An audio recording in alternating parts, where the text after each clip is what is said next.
राजेश भैया जिंदाबाद जिंदाबाद जिंदाबाद।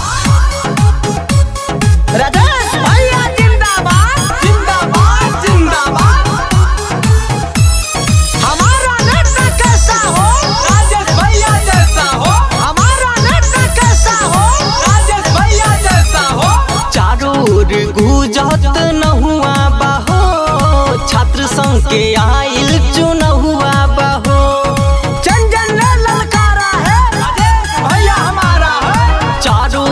गुजत न हुआ बाहो, छात्र संघ के आइल चुन हुआ बाहो। जनी बतिया तू हमर भूलई हनु हो, जनी बतिया तू हमर भूलई हनु हो। राजेश यादव के विजयी बनई हनु हो, राजेश यादव के दीदी जीतई हनु हो। जीतेंगे भाई जीतेंगे, भैया जीतेंगे, जीतेंगे भाई जीतेंगे, भैया जीतेंगे। कॉलेज में होई विकास अब की, टूटी न केहू के आस अब की। सुनला शिक्षक के बानी माहौल तगड़ा, केहू से केहू करी ना झगड़ा।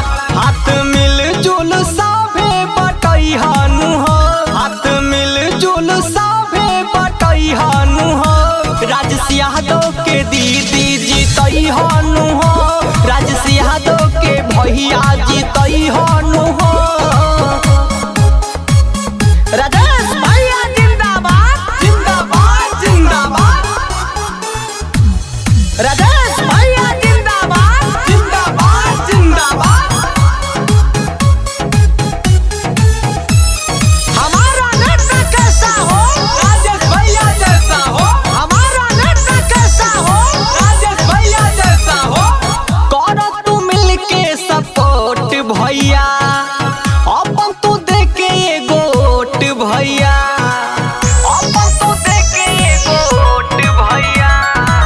अजय नागेंद्र राम लखन रही है, कोनो भी दुखवा में संग रही है। हाथ जोड़ा तारे साथ निभई हनु हो, हाथ जोड़ा तारे साथ निभई हनु हो।